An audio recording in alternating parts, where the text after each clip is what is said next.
کی وساطت سے اہل ایمان پر، امت مسلمہ پر رمضان المبارک کے روزے 2 ہجری کو فرض ہوئے، اور اس بات کا بھی علم ہے کہ حضور علیہ الصلوۃ والسلام کا وصال مبارک 11 ہجری کو ماہ ربیع الاول شریف میں ہوا، اور 10 ہجری کو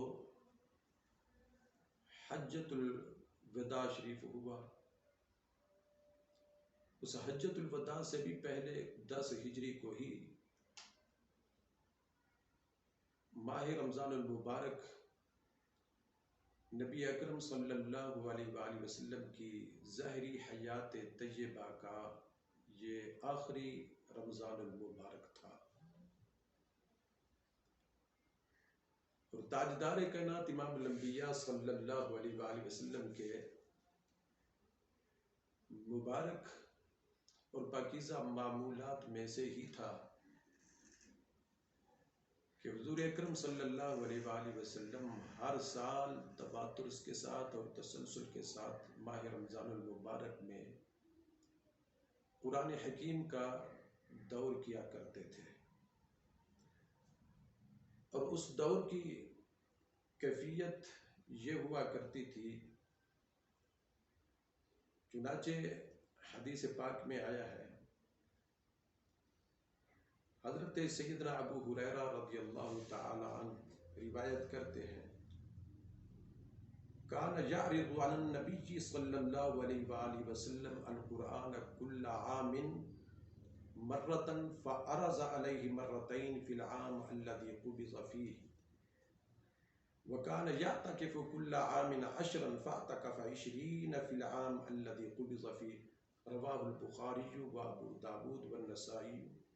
وابن ماجہ۔ سیدنا ابو ہریرہ رضی اللہ تعالی عنہ روایت کرتے ہیں کہ ہر سال ماہ رمضان المبارک میں حضور علیہ الصلوۃ والسلام قرآن مجید کا دور کرتے،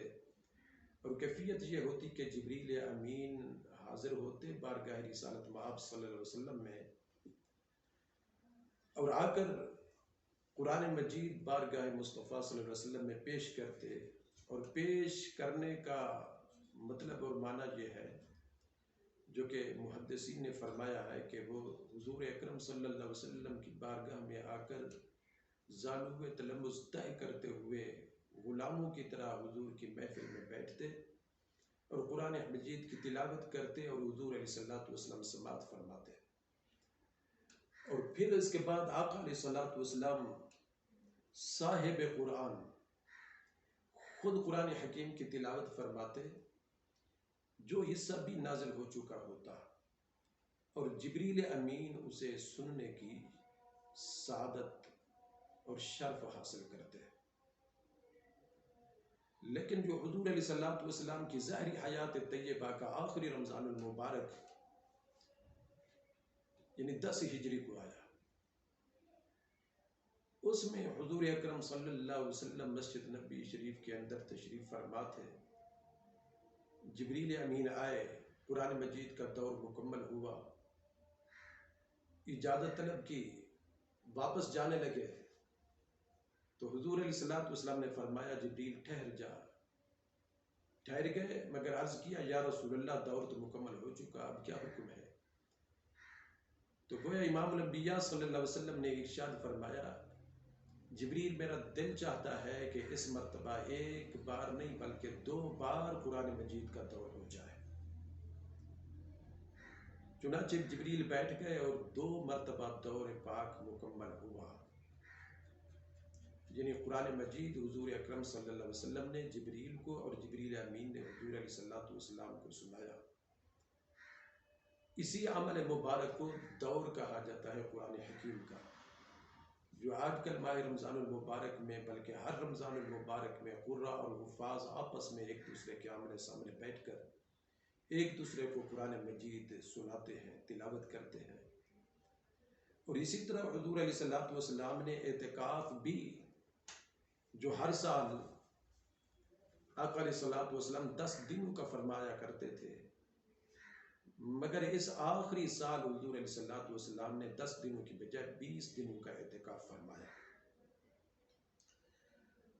اور جبریل امین جب حضور علیہ الصلوۃ والسلام کی خدمت میں حاضر ہوتے تو جیسا کہ حدیث پاک میں آیا ہے کہ روزانہ کی بنیاد پر آیا کرتے تھے۔ لیکن ایک اور حدیث جو حضرت ابن عباس رضی اللہ تعالی عنہما سے روایت ہے، وہ فرماتے ہیں لِأَنَّ جِبْرِيلَ كَانَ يَلْقَاهُ فِي كُلِّ شَهْرٍ فِي كُلِّ لَيْلَةٍ فِي شَهْرِ رَمَضَانَ حَتَّى يَنْصَلِخَ وَفِي رِوَايَةٍ فَيُدَارِسُهُ الْقُرْآنَ۔ یہ متفق علیہ ہے، یعنی بخاری شریف کے اندر بھی ہے، مسلم شریف کے اندر بھی ہے کہ آخری رمضان المبارک میں حضور علیہ الصلوۃ والسلام نے 10 دنوں کی بجائے 20 دن کا اعتکاف فرمایا۔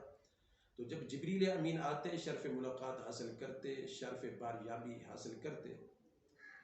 تو حضور علیہ الصلوۃ والسلام ان کے گویا جانے کے بعد پھر آقا علیہ الصلوۃ والسلام کے قلب اطہر کی یہ کیفیت ہوتی وَكَانَ أَجْوَدُ بِالْخَيْرِ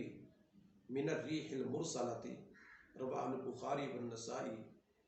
کہ حضور علیہ الصلوۃ والسلام بھلائیوں میں اور سخاوت میں، ایثار و انفاق میں تیز ہوا سے بھی زیادہ حضور علیہ الصلوۃ والسلام اپنے جود و کرم کا، جود و سخاوت کا دریا بہا دیتے اور عام کر دیتے،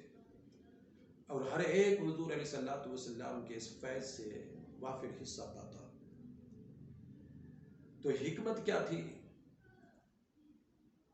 2 مرتبہ آخری رمضان المبارک میں دور قرآن کی، اور حکمت کیا تھی 10 دنوں کی بجائے 20 دنوں کے اعتکاف کی؟ تو حکمت محدثین نے یہ بتائی ہے کہ حضور علیہ الصلوۃ والسلام کے علم یقینی میں تھا، اور ایک یقینی خبر دے دی گئی تھی کہ جو حضور علیہ الصلوۃ والسلام کا رمضان المبارک آخری رمضان المبارک ہے، اور 10 ہجری کو ہونے والا حج مبارک حجۃ الوداع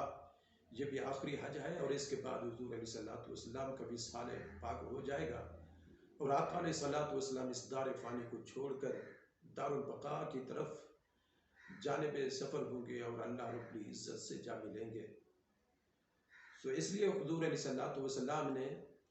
ان لمحات کو غنیمت جانتے ہوئے اور اپنی امت کی ترغیب و تحریض کے لیے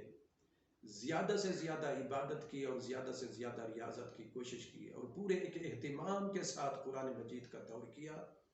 اور پورے اہتمام اور ذوق و شوق کے ساتھ حضور علیہ الصلوۃ والسلام مسجد نبوی شریف کے اندر 20 دنوں کے لیے اعتکاف کیا، یعنی ٹھہر گئے، اور مسجد نبوی شریف ریاض الجنہ شریف کو حضور علیہ الصلوۃ والسلام نے اپنے وجود مسعود کی قربتوں سے، رفاقتوں سے، سعادتوں سے اور برکتوں سے نواز دیا۔ تو حکمت یہی بتائی جاتی ہے، چونکہ حضور علیہ الصلوۃ والسلام کو اس بات کا علم ہو چکا تھا، خبر ہو چکی تھی، بلکہ سورہ نصر قرآن مجید کے آخری پارے کی اذا جاء نصر اللہ والفتح الی آخر الآیہ، اس کے پس منظر میں اور شان نزول میں 2 روایتیں خاص طور پر معروف اور مشہور ہیں، ایک حضرت ابن عباس رضی اللہ تعالی عنہما کے حوالے سے، اور ایک حضرت ام حبیبہ کے حوالے سے۔ دونوں روایتوں کا خلاصہ یہ ہے کہ حضور علیہ الصلوۃ والسلام نے خود ہی اس موقع پر اپنے وصال مبارک کی اپنے غلاموں کو اور اپنے عاشقوں کو، اپنے عقیدت مندوں کو، اپنے صحابہ کو خبر دی تھی، اور حجۃ الوداع کے موقع پر ہی حضور اکرم صلی اللہ علیہ وسلم جمرہ عقبہ پر شیطان کو کنکریاں مارنے کے بعد جب مقام مینا میں پہنچے تو حضور علیہ الصلوۃ والسلام نے 100 اونٹ کی قربانی بارگاہ رب العزت میں پیش کی، اور بڑی لطف آمیز اور ایمان افروز بات یہ ہے کہ اس 100 اونٹوں میں سے 63 اونٹ حضور علیہ الصلوۃ والسلام نے اپنے دستے رحمت سے نہر فرمائے، اور باقی جو اونٹ تھے 37 وہ حضرت علی کرم اللہ تعالی وجہ الکریم ان کے سپرد کیے، اور انہوں نے اپنے ہاتھوں سے نہر فرمائے۔ تو گویا 63 اونٹوں کی قربانی کرنا، اس کے اندر اشارہ اور کنایا بلکہ صراحت یہ موجود ہے کہ چونکہ حضور علیہ الصلوۃ والسلام کی ظاہری حیات طیبہ 63 سالہ تھی، اور حضور علیہ الصلوۃ والسلام کو علم ہو چکا تھا کہ وہ 63 سالہ دور زندگی ظاہری حیات طیبہ کا وہ ختم ہونے والا ہے، تو ایک ایک سال کے بدلے میں حضور علیہ الصلوۃ والسلام نے اپنی جانب سے اپنے دست رحمت سے ایک ایک اونٹ نہر فرما دیا اور قربانی پیش کر دی. اور اس کے علاوہ بھی متعدد مواقع اور بھی ہیں جن کے اندر حضور علیہ الصلوۃ والسلام نے اپنے وصال مبارک کی خبر دی ہے. چونکہ سیدنا صدیق اکبر